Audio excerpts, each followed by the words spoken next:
भारत अभ्युत्थान धर्मस्य तदात्मानं सृजामि। मैं धर्म की स्थापना के लिए आता हूँ, लेकिन एक अकेला प्रभुपाद पूरे विश्व में सनातन धर्म की स्थापना कर दिए, तो भगवान धर्म की स्थापना के लिए आने की जरूरत नहीं। भगवान अपने भक्तों को भेज सकते हैं। भगवान क्यों आते हैं? तो अपने भक्तों को आनंद देने के लिए। ऐसे ही पुंडलिक महाराज के लिए भगवान विठ्ठल आए। ये पुंडलिक महाराज कौन थे? ये पुंडलिक महाराज जी जो थे, देखिए अभी आप लोग थोड़ा सा कथा श्रवण कीजिए। ये मैं राजा राम प्रभु जी ने आज्ञा दिया, इसलिए मैं बोल रहा हूँ। ऐसे तो मैं विचार कर रहा नहीं बोलना है, नहीं बोलना है। और जगह जगह पे स्थान की महिमा बताना जरूरी है। अगर हम कथा नहीं सुनेंगे तो क्या होगा मालूम है? वही दिखेगा अपने को, अरे उधर पानी के क्या बोल रहे, पंढरपुर धाम इतना महान है, भगवान यहाँ पर आए, अरे पानी की बोतल फेंक के उधर थूका है, कोई गाय छप तंबाकू खा के उधर फेंका हुआ है, यहाँ के भी लोग थोड़ा सा नशा कर रहे हैं, आपस में झगड़ा कर रहे हैं, पंडा लोग बोल रहे पैसा दो। तो ये सब हम लोग को धाम दिखाई नहीं देता। भगवान जानबूझ के अपने धाम को अपनी माया द्वारा कवर कर लेते हैं। जो मायाबद्ध जीव होते हैं उनको भगवान अपना प्रकट नहीं करते। नाहम प्रकाश सर्वस्व योग माया समावृत।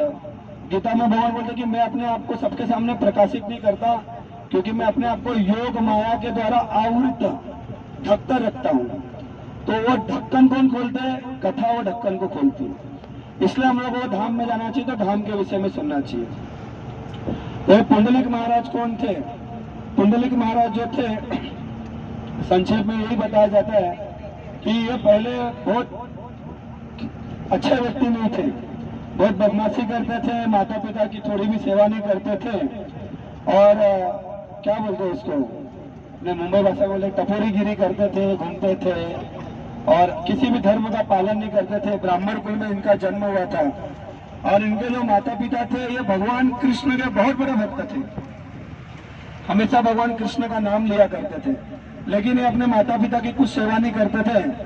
जैसे पुंडलिक महाराज बड़े हुए तो माता पिता ने विचार किया कि देखो लड़का तो हाथ से निकल गया, बिगड़ गया है, तो इसका विवाह करा देंगे तो एक विवाह रूपी बंधन में बन जाएगा, तो लड़का सुधर जाएगा। देखा जाता है जो थोड़ा बदमाशी करते हैं, घूमते आवारागिरी करते हैं, जब उसका विवाह हो जाता है तो थोड़ा सुधर जाता है। पत्नी उसको सुधार देती है, अच्छे अच्छों को पत्नी सुधार देती है। तो माँ की डांट तो नहीं सुनता, लेकिन पत्नी की डांट सुनने पर तुरंत वो ठीक हो जाता है। इसका विवाह करा दिए। अब विवाह तो माता पिता करा दिए, लेकिन विवाह करने के बाद पत्नी में एकदम आसक्त हो गए, माता पिता की तरफ ध्यान ही नहीं देते थे। माता पिता बोले अरे इसका विवाह करा है लेकिन तो कुछ ध्यान ही नहीं देता है, और अपना पत्नी में एकदम लीन हो गए थे समझ लीजिए। तो इनके माता पिता बोले बेटा एक काम कर, कुछ लाभ नहीं तुझे पैदा करके, एक काम कर, हम लोगों की एक अंतिम इच्छा, माँ बाप की अंतिम इच्छा वो पूरी कर दे। तो बोले बोलो क्या इच्छा है आपकी? तो बोले हमको काशी का दर्शन करा दो। कहाँ का? काशी विश्वनाथ भगवान की। कितने लोग काशी गए हैं? चलो बहुत बढ़िया है, अच्छा है। तो काशी में भगवान शिव रहते हैं। जैसे हम लोग ने अभी जो दर्शन किया, 8 गणपति है जो स्वयंभू है, अष्ट विनायक, उसमें से ये एक गणपति थे, इनका नाम था सिद्धि विनायक। ऐसे ही एक वरद विनायक भी है, ऐसे अष्ट विनायक है, ऐसे 12 ज्योतिर्लिंग है, उसमें से एक भगवान काशी विश्वेश्वर नाथ है। तो काशी जो है वो साधारण नगरी नहीं है। ऐसा नहीं कि 600 रुपए का टिकट लिया, कुर्ला से दादर से बैठ के हम बनारस पहुंच गए, काशी विश्वनाथ का दर्शन कर लिया। ये तो भगवान की कृपा है। लेकिन काशी जो है वो इस जगत में नहीं आता है, वो भगवान शिव के त्रिशूल पे विराजमान है। कहाँ पे काशी? शिव जी के त्रिशूल पे। काशी जो नगरी है शिव जी के त्रिशूल पे विराजमान है। तो काशी में भगवान शिव का वास है। और पहले के हमारे जो माता पिता थे या शास्त्र है, सुनते ना हम लोग काशी जाते थे। काशी क्यों जाते थे ये जानना जरूरी है। इधर आ रहे चरण दबा रहे, क्यों जा रहे हम ये जानना जरूरी है। ज्ञानम विज्ञानम आस्तिक्यम ब्रह्म कर्म स्वभावजम। भगवान कहते हैं ज्ञान के साथ विज्ञान भी होना जरूरी है। थेरी थेरी करते करते टीका लगाते हैं, नाचना चाहिए, नाम जप करना चाहिए, पंढरपुर जाना चाहिए, लेकिन क्यों जाना चाहिए? तो इसके पीछे का विज्ञान भी जानना चाहिए। तो काशी में भगवान शिव नित्य विराजमान है, और काशी में जो व्यक्ति जाता है और अपने प्राणों को त्यागता है, भले वो मनुष्य हो, साधु हो, सन्यासी हो, भले वो कीट पतंग कौवा कुत्ता बिल्ली कोई भी हो, काशी में जब व्यक्ति मरता है तो किसी को दिखते नहीं है, लेकिन शिव जी आते हैं और उसके कान में राम नाम बोलते हैं। क्या बोलते हैं? क्या बोलते हैं? राम नाम। कौन बोलता है? शिव जी। शिव जी बोलते हैं। तो राम नाम उसके कान में बोलते हैं। तो राम नाम सुनने पर या राम नाम बोलने पर मरते समय भगवद गीता में भगवान कहते हैं उस व्यक्ति की मुक्ति हो जाती है। क्या है श्लोक?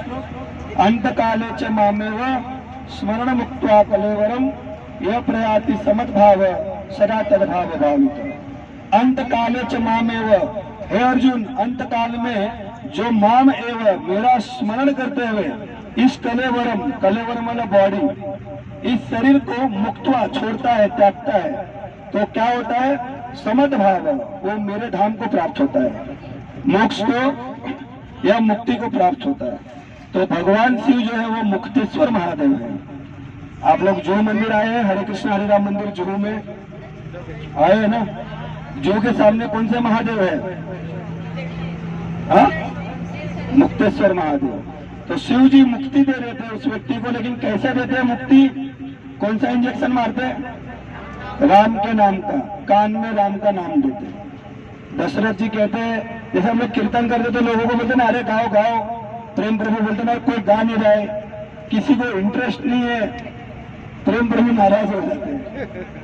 तो नाम की ऐसी महिमा है। दशरथ जी को जब पता चला कि मेरे घर पे राम जी का जन्म हुआ, तो दशरथ जी ने क्या कहा?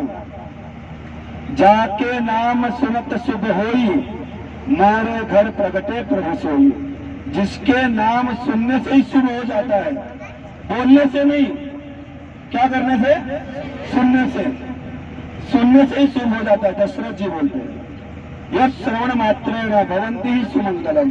यत् श्रवण मात्रेण, केवल सुनने मात्र से व्यक्ति का मंगल हो जाता है।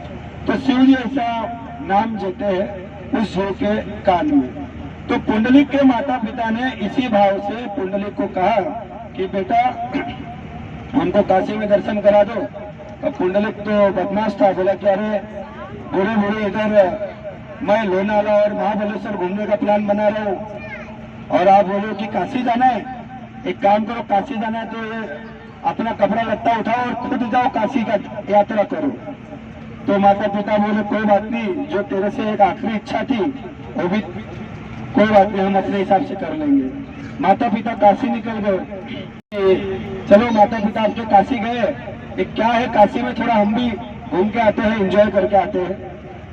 तो पुंडलिक महाराज बोले अच्छा, वाइफ ने बोला है, तुरंत टिकट निकाले तत्काल के, बोला चल तुरंत काशी घुमाता हूँ। ऐसे ही होता है। माँ बोलती है कि बेटा जा राशन लेकर आ, तो बोलते कौन राशन की लाइन में खड़ा रहेगा, और वाइफ बोलेगी तो तुरंत टिकट की लाइन में खड़ा हो जाता है आदमी। ये आसक्ति होती है व्यक्ति की। तो देखा रहेगा आप लोगों ने लॉकडाउन में माताओं ने भेजा तो बच्चे खड़े नहीं होते थे, लेकिन पत्नी भेजने पर तुरंत। तो ये तैयार हो गए और पत्नी को लेकर जैसे काशी चले। तो ऐसा भक्त लोग बताते हैं, भक्तमाल में कथा है अलग से, जब वो जा रहे थे अपनी पत्नी को लेके, ये पुंडलिक का जो मंदिर है या विठल मंदिर में भी ऐसा फोटो बनाया है, परम पूज्य राजेंद्र दास महाराज बता रहे थे। तो गए तो पत्नी चलते चलते थक गए, बोली अरे पैर बहुत दुख रहा है। इसलिए पत्नी के साथ आते समय थोड़ा विचार करना चाहिए।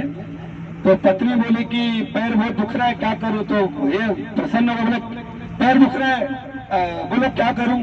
ये बोले कंधे पे उठा लो, मुझे काशी चल रही हूँ, कंधे पे उठा लो। बोला अच्छा ठीक है। तो उसको कंधे पे उठा लिए पत्नी को, और जैसे आगे गए तो माता पिता दिखाई दिए। और माता पिता को देखे, माता पिता ने हाथ दिखाया तो रुके नहीं, कुछ जेब से 2 पैसा नहीं दिए, कुछ बोले नहीं। तो माता पिता बोले अरे हम भी थक गए, हमको भी लेके चलो। तो बोले चलना है तो चलो पीछे। ऐसा भक्त लोग बताते हैं भक्तमाल में कि एक रस्सी पिता को बांधी और एक रस्सी माता को बांधी और दोनों रस्सी यहाँ टांग लिया और पत्नी कहाँ बैठी है? कंधे पे। तो पत्नी महारानी कंधे पे बैठी है, माता पिता को रस्सी में फांद के घसीटते हुए लेकर जा रहे हैं। आगे पुंडलिक, ऊपर पत्नी, पीछे माता पिता। बहुत सुंदर दृश्य था वो। जो भी देखता बोलता अरे क्या नालायक लड़का है। लेकिन माता पिता चल रहे थे। चलते चलते आगे बढ़े। काशी की बात है। अभी पुंडलिक महाराज काशी में है और विठल जी कहाँ पे है? द्वारिका में। अब ये पंडरीनाथ यहाँ आए नहीं है। अब वो द्वारिका में अपनी 16,108 रानियों के साथ ये आगे चलने लगे। रात्रि का समय हुआ तो ऐसा होटल नहीं होता था। पहले के समय में अतिथि देवो भव होते थे। लोग होटल नहीं बनाते थे, रहने के लिए आश्रम होता था। लोग घर में खाना पीना दे देते थे। तो अतिथि लोग होते थे जो बिना तिथि के आते थे। अभी सतिथि हो गए। पहले बता देते हम परसों आएंगे, इतने टाइम को आएंगे, प्लेटफॉर्म पे आ जाना लेने के लिए। तो पहले अतिथि होते थे, अभी सतिथि हो गए। तो ये जब गए, रात्रि का समय बोले कि कहाँ रुकेंगे। तो वहां पे एक ऋषि मुनि थे। वो ऋषि मुनि का नाम था कुक्कुट मुनि। क्या नाम था? कुक्कुट मुनि। इसलिए बीच बीच में पूछ रहा हूँ कि कुछ लोग सो गए तो लोग नहीं बोल पाएंगे, इसलिए कुछ लोगों को जगाए रखने के लिए। तो कुक्कुट मुनि का आश्रम आया। कुक्कुट मुनि भगवान विष्णु के बहुत बड़े भक्त थे, वैष्णव थे और अपने माता पिता की भी बहुत सेवा करते थे। तो कुक्कुट मुनि के आश्रम में बोले यही रुक जाते हैं। कुक्कुट मुनि ने उसको आश्रय दिया और अपने आश्रम में रुकने के लिए कहा। तो पुंडलिक महाराज अपने बूढ़े माता पिता को लेके और अपनी पत्नी को लेके कुक्कुट मुनि के आश्रम में रुके। माता पिता बेचारे थक आकर हार के सो गए। पत्नी तो ऐसी थकी थी, कंधे पे बैठ बैठ कर वो भी सो गई। पुंडलिक महाराज रात को जागे थे। अचानक रात को 1:30-2 बजे की बात है। पुंडलिक महाराज ने एक दृश्य देखा कि ये जो कुक्कुट मुनि का आश्रम है, इस आश्रम में बहुत लोग आते हैं तो कैसे थोड़ा कचरा हो जाता है, वस्तु अव्यवस्थित हो जाती है, यहाँ से वहां हो जाती है। तो इन्होंने देखा कि 3 देवियां आई, 3 स्त्रियां आई जो दिखने में तो बहुत अच्छे घर की लग रही थी, बहुत पढ़ी लिखी लग रही थी, बहुत सुशील सुंदर अच्छे घर की लग रही थी।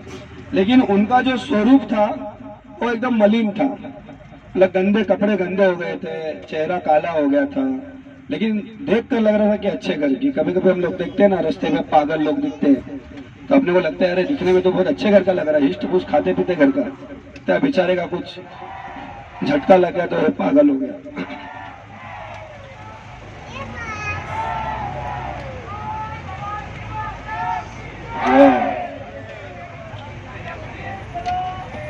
बोलो जगत जननी श्री दुर्गा माता की।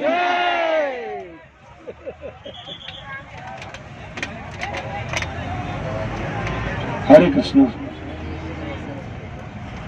तो इन्होंने देखा कि 3 ये जो देवियां है, ये आई है औरतें और उनके घर में आती है।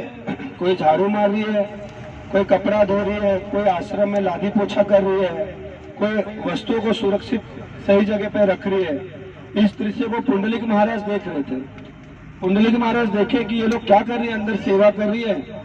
और जैसे उन्होंने सेवा किया और सेवा करके आश्रम से बाहर निकली तो जो 3 कुरूप स्त्रियां थी वो एकदम सुंदर हो गई। उनके शरीर के वस्त्र चमकने लगे, चेहरे से तेज आने लगा और वो अपने वास्तविक रूप में आ गई। इस चमत्कार को देखकर पुंडलिक जो थे उनका सारा विचार चेंज हो गया और उन्होंने प्रश्न किया कि अरे आप तो एकदम देवी जैसी लगती है, इस लोक की नहीं लगती है। और आप जब पहले आए थे तो आपके हुलिया आपका अलग था और अभी आप जब जा रही हो सेवा करके तो आपका शरीर तो एकदम दिव्य हो गया है। बताइए हे देवियों आप कौन हो? तो उन्होंने कहा कि मैं गंगा हूँ। क्या कहा? ये जमुना है और ये सरस्वती है। तो बोले गंगा जमुना सरस्वती? बोले हाँ। देखिए ये भारतवर्ष है, यहाँ पर ऐसा नहीं सोचना चाहिए, ये बाकी विधर्मियों लोगों को ये बुद्धि नहीं चलती। यहाँ पर हमारे देवता जो होते हैं वो लिक्विड फॉर्म में भी होते हैं और एक व्यक्तिगत रूप में भी होते हैं। गंगा जी लिक्विड फॉर्म में भी है, गंगे पानी के रूप में बहती है, चंद्रभागा जी पानी के रूप में बहती है और देवी के रूप में भी वो होती है। शांतनु से विवाह किया ना गंगा जी ने, विश्व पितामह प्रकट हुए। तो उसी प्रकार से गंगा जमुना सरस्वती ने अपना परिचय दिया और पुंडलिक महाराज को बताया कि हम कुक्कुट मुनि के आश्रम में सेवा करती है। कुक्कुट मुनि भगवान विष्णु के बहुत बड़े भक्त है, माता पिता के बहुत बड़े भक्त है। तो जब हम इनके आश्रम में सेवा करती है तो हमारे अंदर जो लोग आते हैं दिन भर और पाप छोड़ के जाते हैं, लोग गंगा में जाते तो क्या बोलते हैं, गंगा में स्नान करने के बाद पाप सारे धुल जाते हैं। तो सारे लोग जाते हैं गंगा में स्नान करते हैं और गंगा में अपना सारा पाप दे देते हैं। ये वो देविया कह रही है, जमुना में दे देते हैं। लेकिन वो सारा पाप जब वो गंगा जमुना ले लेती है तो बोलती है हमारे ऊपर जो पाप आता है हम अपने पापों को कहाँ धोए। तो बोलते हैं हम अपने पापों को वैष्णवों की सेवा करके धोती है, विष्णु भक्तों की सेवा करके धोती है। इसलिए श्रीमद् भागवत में सुखदेव गोस्वामी को विवश होकर कहना पड़ा, तीर्थम कुर्वन्ति तीर्थानि, तीर्थों को भी तीर्थ बनाता है वैष्णव। जो भक्त होता है वो तीर्थ को भी तीर्थ बनाता है। तो ये वैष्णव थे, तो उन्होंने बोला कि हम जब इनकी सेवा करते तो हमारा सारा पाप यही सेवा से नष्ट हो जाता है। तो पुंडलिक महाराज को बहुत आश्चर्य हुआ और सुबह वो कुक्कुट मुनि के पास गए, प्रणाम किए और उनसे पूछा कि ऐसा ऐसा मैंने घटना रात को देखा था, ये सत्य है? बोले सत्य है। तो बोले लेकिन हमको, मैं भी ऐसा करना चाहता हूँ, मैं तो बहुत बड़ा पापी हूँ, तो मुझे कैसे ऐसा दिव्य दर्शन होंगे, मैं तो पवित्र होगा, सारे पापों को मुक्त हो जाऊंगा।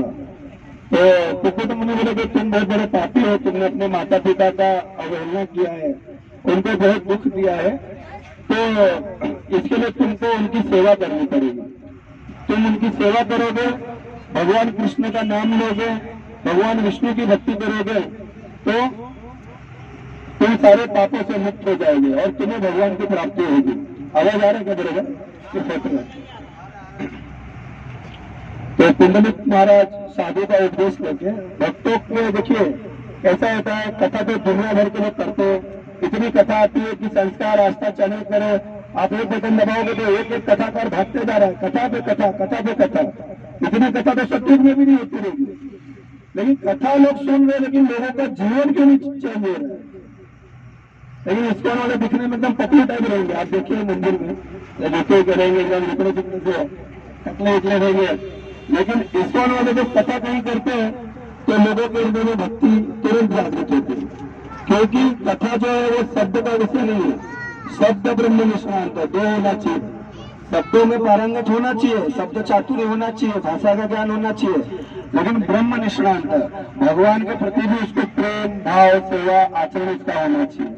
क्योंकि जो बोलने वाला व्यक्ति है वो भक्ति की जिस धरातल से बोलता है, सामने वाले के कान में जो शब्द जाते हैं उसको भी उस धरातल पर वो उठाता है। तो कुक्कुट मुनि बहुत शुद्ध भक्त थे, उनके मुख से जब उन्होंने भगवान के विषय में सुना तो उन्हें उनके बहुत पश्चाताप हुआ। अब सीधे पत्नी को जगाया, अब पत्नी तो सिर कंधे पे चढ़ने के लिए तैयार थी और पत्नी ने बोला तू नीचे उतर। एक कंधे पे पिताजी को बिठाया और एक कंधे पे माँ को बिठाया। पत्नी बोली मैं कहाँ जाऊंगी, और उसके गले में डाला ठंडा, बोला अब चल साथ में, बोले उसके साथ में लेकर गए। बाद में वो पुंडलिक महाराज अपने गांव आए, यहाँ पे जो पुंडलिक जी का मैं कथा बता रहा हूँ, पहला मंदिर, तो पुंडलिक जी यहाँ पर आए और यही पुंडलिक जी रहते थे और अपने माता पिता की सेवा करते थे, बहुत सेवा करते थे। उनके माता पिता निरंतर भगवान का नाम जप करते थे, हरे कृष्णा कृष्णा कृष्णा हरे हरे, हरे राम राम राम हरे हरे। पुंडलिक महाराज इस प्रकार से सेवा किया करते थे। एक समय ऐसा हुआ, पुंडलिक महाराज यहाँ माता पिता की सेवा में लगे, उसी समय एक और घटना हो गई। क्या घटना हो गई? तो भगवान कृष्ण द्वारिका में जब रहते थे अपने 16,108 पत्नियों के साथ, 16,108 महल में, 16,108 रूपों में, समझ रहे? लोग बोलते ना वो करे तो चमत्कार, और आगे का मैं नहीं बोल सकता, वो करे तो क्या बोलते रासलीला, मैं करूँ तो करेक्टर दिला, तो ऐसा कैसा? अरे तो भगवान ने 16,108 रूप बनाया, 16,108 मंडप पे 16,108 में बना के विवाह किया।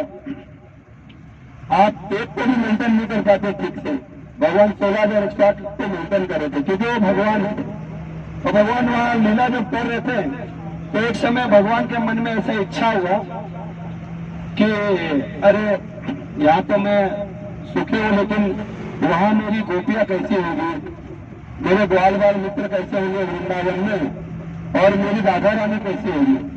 तो उन्होंने राधा रानी का स्मरण किया और स्मरण करके बोला कि राधा रानी यहाँ होती तो मैं उनसे थोड़ा सा बातचीत करता, आनंद लेता। राधा रानी का स्मरण किया, वैसे ही राधा रानी वहां प्रकट हो गई। तो राधा और कृष्ण दोनों एक आसन पर बैठकर हास्य पर हास्य संभाषण, हमारे आचार्य ने जो भजन गाया, ये लोग बातचीत कर रहे थे। तो राधा कृष्ण आपस में बात करते हुए बहुत आनंद से बात कर रहे थे, मस्ती मजाक कर रहे थे।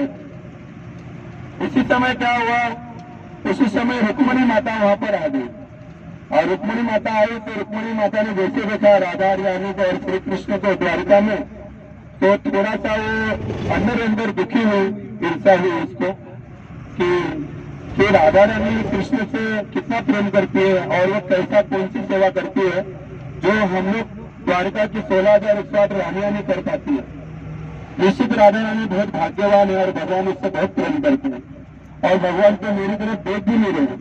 बस इतना ही था कि रुक्मणी जी अपने पति श्री कृष्ण से रूठ गई, और द्वारिका से रूठ कर कहाँ जाती है स्त्री, मायके जाती है। तो अपने मायके आ गई। हमारे यहाँ बहुत सारे लोग ठक्कर बप्पा से है। कितने लोग हैं ठक्कर बप्पा चेंबूर से? अमावस्या के दिन मुझे कथा करने दिया था तो मैंने बोला था आपको ठक्कर बप्पा में तो बढ़िया है, पत्नी मिलेगी तो गुजरात से महाराष्ट्र जाने की जरूरत नहीं है, बाजू वाले पारा में चले जाएंगे तो उसका ससुराल आ जाता है, मायका आ जाता है, सब आसपास में रहते हैं, ससुराल मायका आसपास में ही।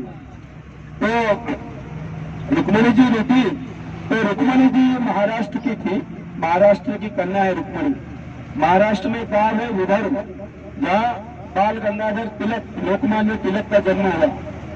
उस विदर्भ में एक गांव है, उसका नाम है कौंडिल्य, और उस कौंडिल्य गांव के एक राजा थे, उस राजा की कन्या थी रुक्मणी, जिसका विवाह श्री कृष्ण से हुआ था। तो रुक्मणी मायके आ गई, बोली पतिदेव से रूठ के मायके आ जाती है।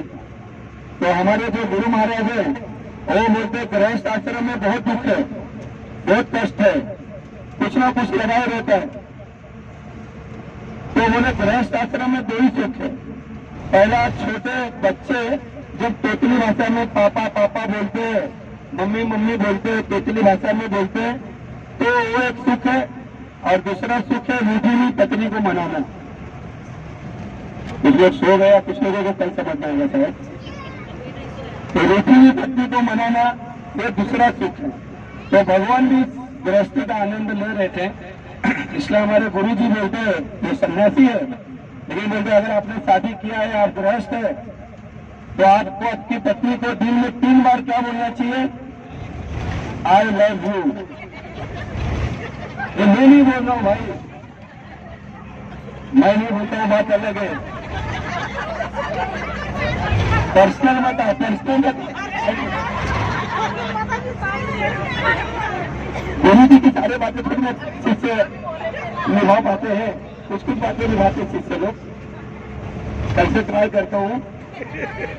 तो गुरु महाराज बोलते अपनी पत्नी को हाथ से विनोद में बोलते कि अपनी पत्नी को दिन में 3 बार कम से कम बोलना चाहिए, I love you, I love you, I love you. और हमारे गुरु जी एक और चीज बोलते हैं, ये तो आप लोग याद करके चले जाओगे, बोलते संसार में फंसाने वाले 3 शब्द है। कौन कौन से? संसार में फंसाने वाले 3 शब्द है, आई लव यू। और संसार से निकालने वाले भी 3 शब्द है। कौन कौन से? राम, कृष्ण और हरि। हरे कृष्णा कृष्ण कृष्ण हरे हरे, हरे राम हरे राम। अब वो आपके ऊपर है चॉइस, आपको फंसना है या निकलना है, तो राम कृष्ण हरि बोलना है या क्या बोलना है वो आपके ऊपर है। तो इस प्रकार से कहाँ पे जाना? हाँ, रुक्मणी जी आ गए यहाँ पे। तो हम लोग एक मंदिर छोड़ दिए जहाँ पे हमको जाना था, समय नहीं था, तो जो ब्रिज आपको दिख रहा था उस तरफ एक मंदिर है, रुक्मणी जी का मंदिर है, लक्ष्मी मंदिर बोलते हैं। तो रुक्मणी जी आकर रूट के वही बैठी थी। पहले उसका नाम था लोहदंड तीर्थ। क्या नाम था? पंढरपुर का बहुत सारा नाम है। पंढरपुर का पहले नाम था लोहदंड तीर्थ, और लोहदंड तीर्थ के पहले क्या नाम था? डिंडीराव वन। डिंडीराव वन बोलते थे इसको। तो डिंडीराव वन और लोहदंड तीर्थ ये दोनों नाम है पंढरपुर के। तो पहले जंगल था पूरा, वहां पर रुक्मणी जी आके बैठे थे। अब द्वारका से श्री कृष्ण आए रुक्मणी को मनाने के लिए, इसको बहुत मना रहे हैं, शायद 3 बार आइले भी बोले रहे, लेकिन रुक्मणी जी माने नहीं। तो भगवान बोले ठीक है कोई बात नहीं, तो रूठी है। तो भगवान को तुरंत पता चला यहाँ बाजू में पुंडलिक रहते हैं जो मेरे भक्त हैं और अपने माता पिता की बहुत सेवा करते हैं। बोले चलो उसको मिलकर आता हूँ। तो आप लोग ने जब देखा रहेगा पुंडलिक के मंदिर के ऊपर अभी रंगाई हो रही ना, उधर लिखा गया है पुंडलिका भोटी परम ब्रह्म आलेगा। पुंडलिक को मिलने के लिए साक्षात परम ब्रह्म आए। परम ब्रह्म कौन है? श्री कृष्ण ही परम ब्रह्म है ना। राजाधिराज योगीराज परम ब्रह्म, आगे डॉट डॉट डॉट मैं नहीं बोलूंगा। ऐसा खाली लिखने से क्या शाही आपकी है, पेन आपका, पन्ना आपका है, ऐसा लिखने से कोई परम ब्रह्म नहीं होता। वेद शास्त्र और इतिहास में परम ब्रह्म की बहुत उसको बताना पड़ता है कि आप कैसे परम ब्रह्म हो। लेकिन भगवद गीता में कृष्ण को ही बोला गया कि वही परम ब्रह्म है। परम ब्रह्म परम ध्यान पवित्रम परमम भगवान पुरुषम शाश्वतम दिव्यम आदिदेव न जन्म। तो ऐसे परम ब्रह्म भगवान कृष्ण बोले चलो पुंडलिक को मिलने आते हैं। तो जैसे पुंडलिक को मिलने गए, पुंडलिक के कमरे में भगवान गए, तो पुंडलिक अपने माता पिता की सेवा कर रहा था, चरण दबा रहा था। और जैसे ही अंदर एंट्री मारे तो पूरा उसका जो घर था वो एकदम प्रकाशमान हो गया भगवान के ब्रह्म तेज से। तो पुंडलिक को ऐसा आभास हुआ कि निश्चित रूप से भगवान आए हैं। तो कथा में लोग बोलते हैं भगवान को देखा नहीं, गीता लिया फेंका, चलो इधर खड़े रहो, मैं बहुत बड़ा माता पिता की सेवा कर रहा हूँ। ऐसा नहीं था, पुंडलिक भगवान का भक्त था। मेरे पास वो लिखा हुआ है पूरा अभंग, लेकिन अभी मोबाइल में है।